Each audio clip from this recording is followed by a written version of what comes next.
my single screen connection. So hopefully if I do this, it actually presents something that's good. Awesome. And I'll put captions on just in case it helps. So because I don't have my other screen, I'm not going to be super focused on the chat, and I may not be able to see all of you guys at all of the times. So be patient with me. I'm working on it. But today we're going to talk about Loom. And yes, it's Loom with an L, not Zoom with an L. It's Loom. It's different. We all know how to use Zoom in many ways, shapes, and forms, but there is this other tool out there, and it's a screen recording tool, and I'll talk a little bit more about what that means and what you can do with it. But the main benefit that I really like highlighting is that it's super user friendly. It's one of those tools that you can set up the account, you can spend 10 minutes looking at it, and you pretty much know how to use everything. It's really clear. It's not difficult at all. And so if this is a tool that you just learn about today and keep in your back pocket and come to in 3 months, 6 months, 12 months, whenever you need it, that's kind of the goal of this presentation. So what is Loom? Loom is a screencasting tool, which essentially means that you can record yourself and you can record your screen and you can make a video from that. You can record just your screen. You can record with your video on the screen. You can actually adjust where you are located on the screen. You show up as like a little cute circle, and you can change that to an image if you don't want to show your actual video. But if you do want to have your video, you can make yourself a really small circle. You can make yourself a bigger circle. You can put yourself in the bottom corner. If that's in the way of your next slide button, you can move yourself around. So it has a lot of fun functionality that I don't think we always see with tools like recording in something like Zoom, which is something that you can do. The main benefit right now is that it's free for educators. So this right here is a link, and if you click that, it will take you to the login/sign up page to get your educator's account. And not only is it free for educators from K through 12 through university, it's also free for students, which I think is something that we don't often see. Most of the time we get these tools that are great for faculty to use and for staff, but they're not generally always accessible for students. And that means that when we have students who are wanting to create video projects or presentations, that this is a really good tool, especially because it's so user friendly, for them to just know about, even for beyond your class that you're teaching in particular. There's two ways that you can use it. You can download a desktop app so that essentially you can record your desktop very easily. But there's also a Google Chrome extension. So it works very well with Chrome. And so you can just download the extension and use Google Slides and record that way. And like I said, it's super user-friendly, very easy to use. I'll show you what it looks like towards the end of the presentation, but I just want to give you a feel for what it can do right now. So for the educators and the features that are associated with it, Loom actually just changed what you can do with the educator's account about 2 weeks ago. So I haven't played a ton with the new functionality, but I'll talk to you about some of the changes and also some of the new things that they have, even though I have not tried them out myself. So it used to be that you could record unlimited videos, that you could record videos that were like 5 hours in length, and it would just chime in around the 2-hour mark saying, hey, would you still like to record? It's getting kind of late. They've decided to cap that so that videos are maximum 45 minutes, which is still a really long time for these videos. However, you can record an unlimited amount of 45-minute videos. So if you needed to have a part 1, a part 2, this is still fine. It's just that you won't have one single video that could be, 5 hours long, which we don't want anyways. The main benefit I see is that if you want something where you can edit, sometimes these tools are costly, or they're a little bit difficult because they're actual editing tools.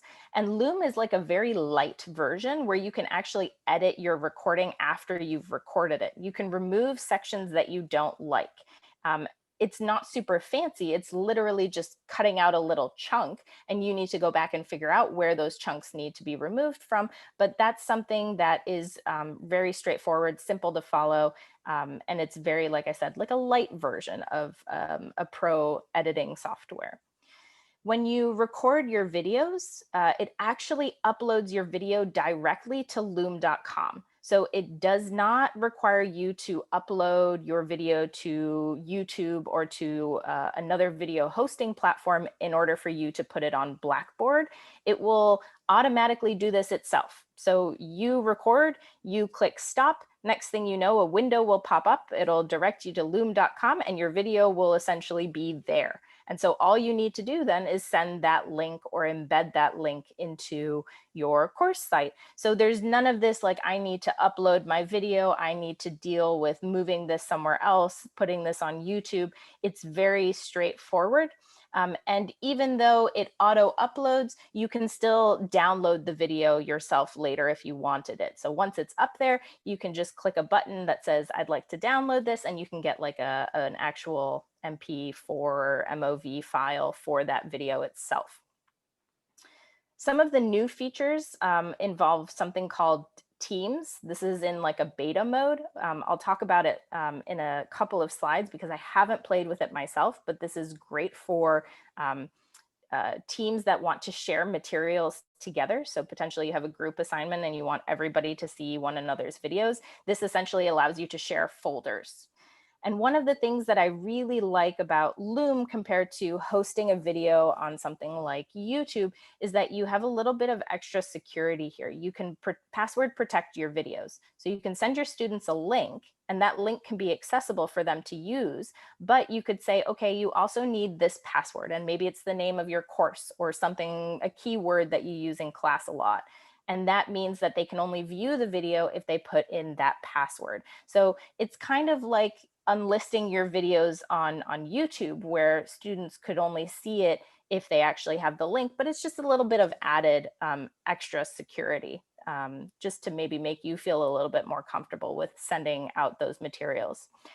Other features that it has, you can draw on your slides as you talk.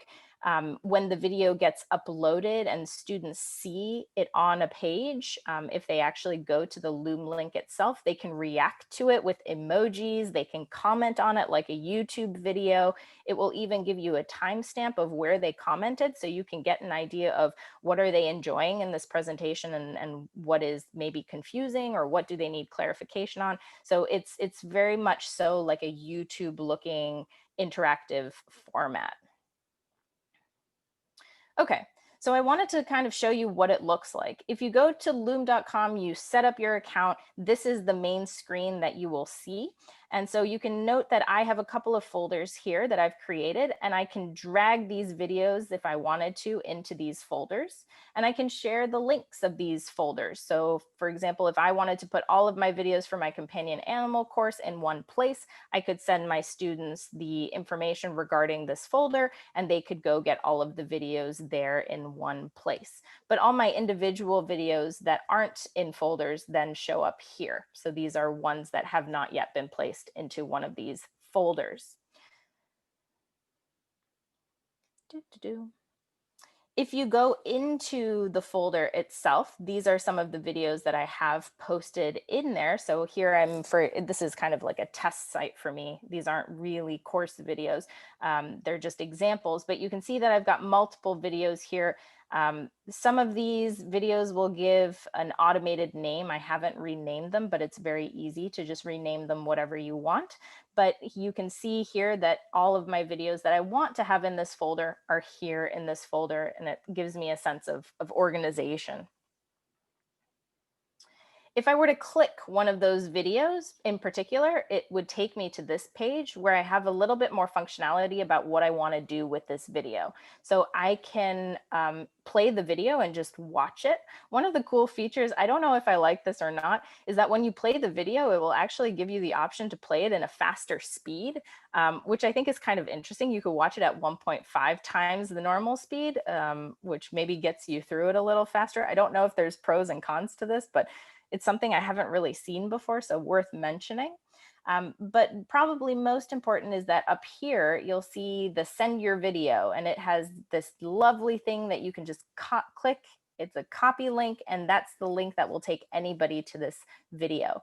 But if you click the share button right here, it will give you the option to get a link. It will give you the option to get an embed code. And that embed code is super great because that means that you can embed it into your Blackboard site so that it shows up as a little playable video tile in your actual course site. You can also set up access controls. So this is the function here where you can set up, yes, I'd like to add a password. Or if your students create Loom accounts, you can create custom access so that only people with certain accounts can access the video.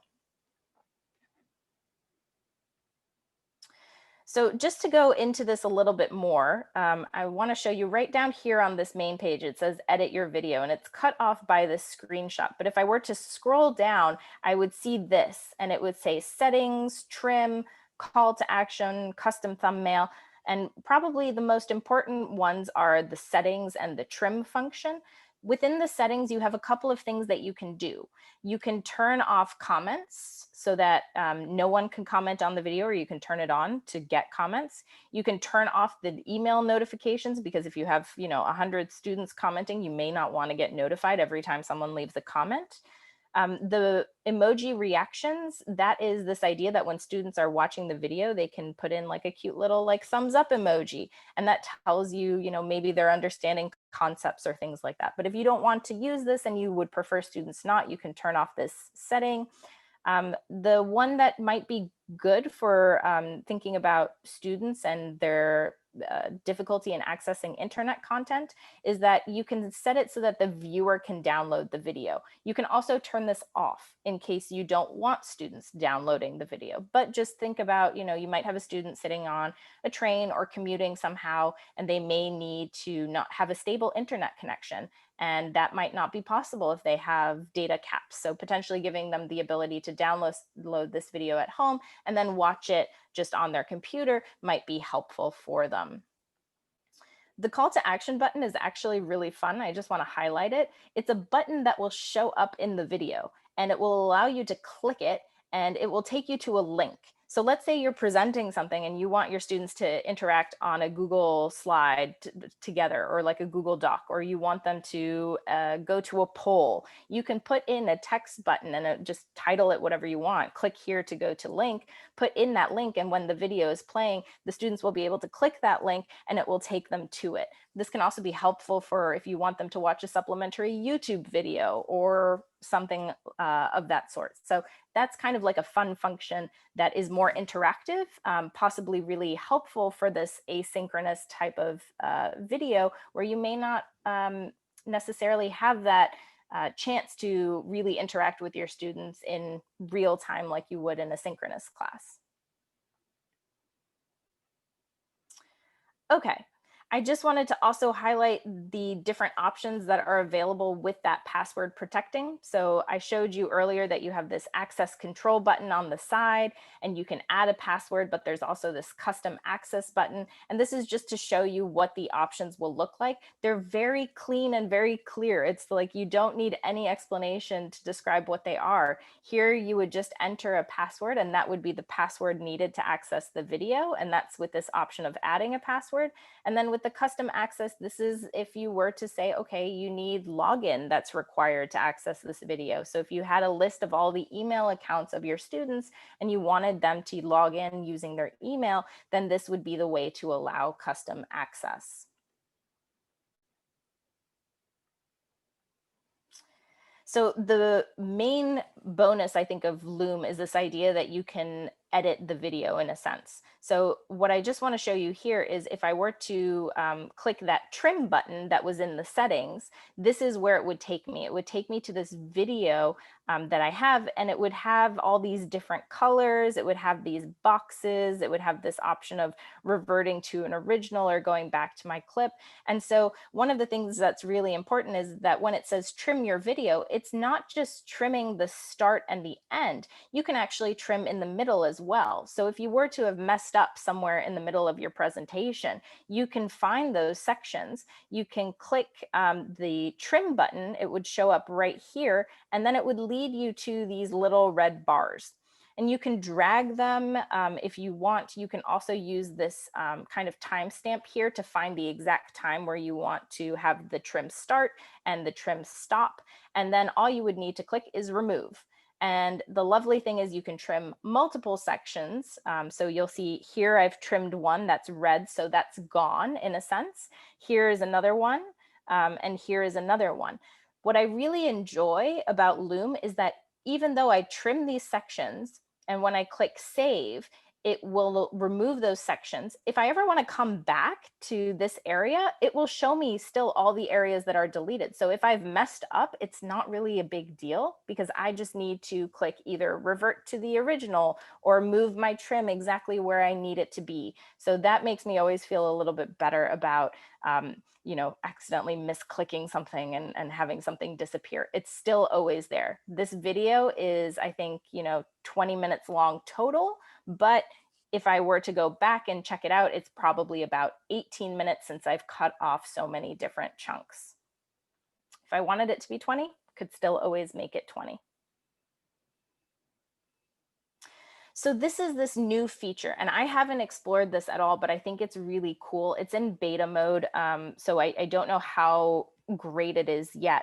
But the idea is that you could create this centralized hub for your team. And for me, I think of that as being my class, for everyone to share videos. So that means that you can record videos here, move it for all your teammates to see so that they can easily evaluate, additional material that you're bringing into the class. But it also seems to mean that other teammates can make videos and drag them here as well, which may be really lovely to organize group projects or group like presentations where potentially you want individual presentations, but you would like everybody to view them in one place. So kind of almost like a bulletin board of all the videos. This could be a place where everybody gets the chance to share their presentation. Okay, what's the catch? Like all of these things sound great, right? It's user friendly. It takes 10 minutes essentially to learn. You can password protect things. You can trim things. Like, so what's the catch? It must all be amazing.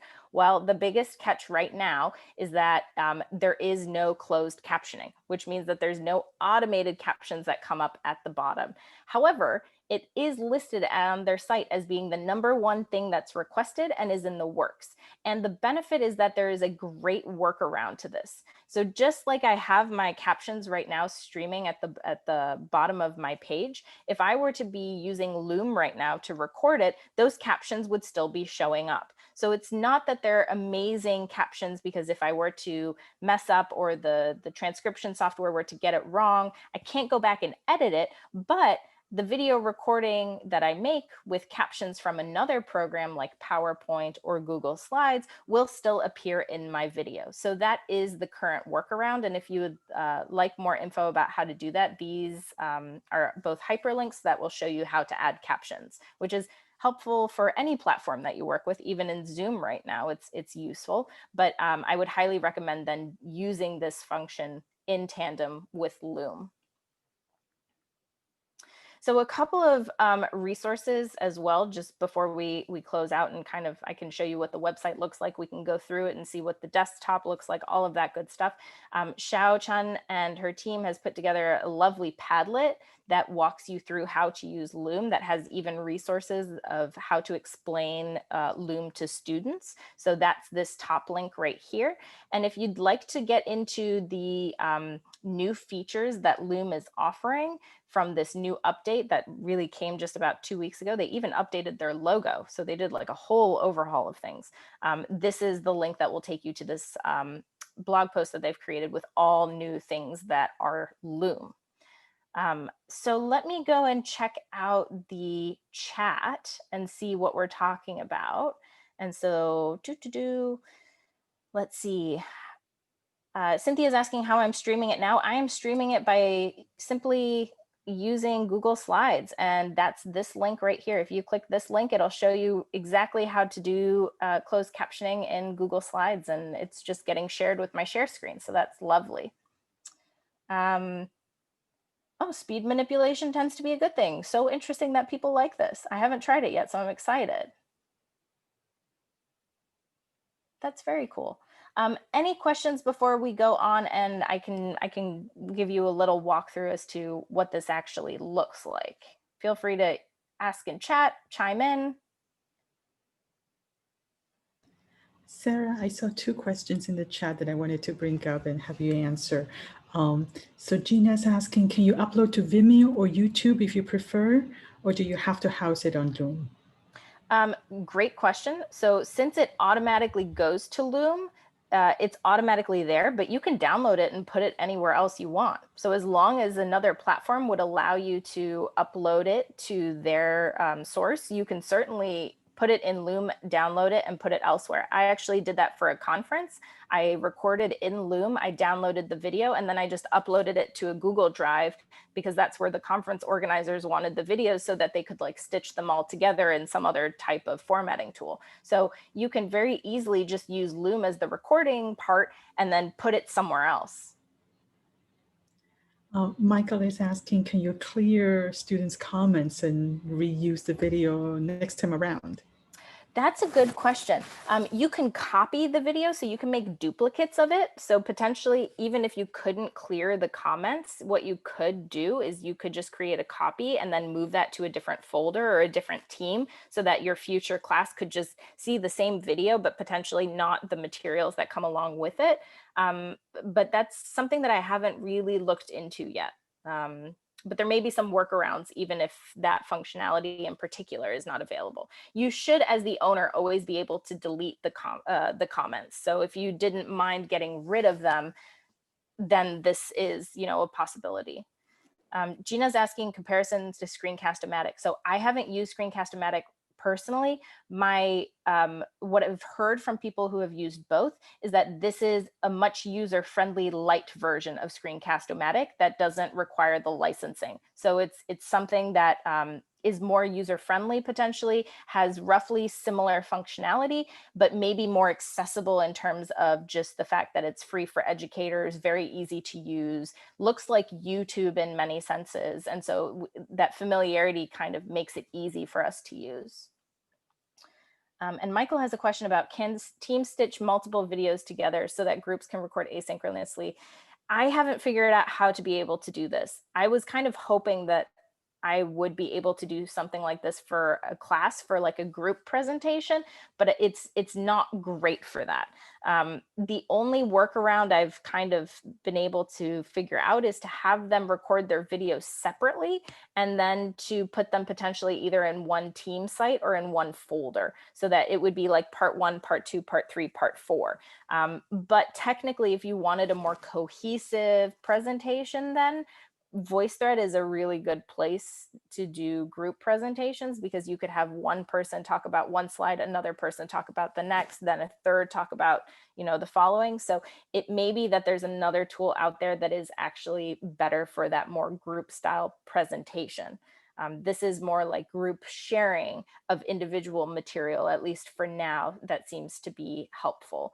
But Valerie's presenting in the chat, you could stitch videos together, and she's got one tool for it. So the fact that you can download all of these videos and use another software to put them all together, you could very easily do that. You could actually download all of them and upload them to VoiceThread too, and that would work as well. But then the question is, why not start with VoiceThread there?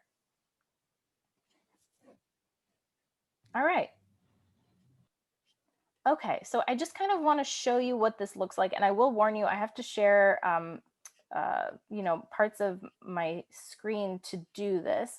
So the other thing that's weird about this is that sometimes when you use Loom and Zoom together, it gets very angry because they don't like sharing the camera and they don't like sharing the audio. So there have been a few times where I have done this and I have gotten kicked out, or it tells me the audio is no longer working. So if I disappear for some reason, this is why, but we'll give it a go anyways, just so we can see what it looks like. So I'm gonna share my screen one more time, and I'm just gonna share a PowerPoint presentation. And I'm actually gonna share my whole screen, so you'll see everything that's on here. So I've downloaded Loom. Hopefully you can see a presentation. And up here, there's this nice little icon. And this for me is my Loom icon. But if I were to type in Loom and find it in my apps, I could very easily get to it that way as well. And then it's very simple. You're gonna have like Zoom inception. You'll see me here now as this little circle. And the cool thing is, like I said, I can make myself bigger. I can make myself smaller. I can move myself around, which is kind of fun. Like I can be wherever I wanna be. And you can also set it up so that you end up having an image here or a Bitmoji or something. So in case you have a student who doesn't want to record themselves, you can use an alternative. You can set it up so that you record your screen and camera, screen only, or you're just recording your camera. And then you have some options. You can record the whole screen. You can select the application that you want to record. So maybe you just want to record the PowerPoint and nothing else on your screen. So you can select that app. And also the fun thing is that you can collect or select custom sizes. So let's say you were an instructor that wants to like have a presentation, but also wants to like write out something as they go. You could put those two windows next to each other, drag across the screen what you want to have recorded, and kind of, you know, work along with your students. You can, these are just, you know, these are functions about what camera you're using and what microphone. You'll see that it's wanting my internet speed to be fast, and that's because Loom is auto uploading all of these videos to the internet. In a sense, it's putting them in a browser. So you'll notice that if you have a bad internet connection, sometimes this tool will not be great. But it will tell you. So that's the good thing. It will say internet speed is not high enough quality, and that probably means that you want to wait, or you want to find another place in the house, because it may be that in the middle of your recording that it stops. So I'm going to click start recording just so that you can see what it looks like. What it's going to do is going to give me a countdown. And now I have a bunch of tools here on the side. So I can stop my recording, I can restart, I can pause it if I need to go and get a cup of coffee, I can trash it because I don't like it, and I can start, you know, maybe drawing on things if I wanted to draw on things. I just want to highlight this. And so the fun thing here is that when I'm done, I can just hit stop recording. And hopefully what you'll see is that it's going to take me to Loom.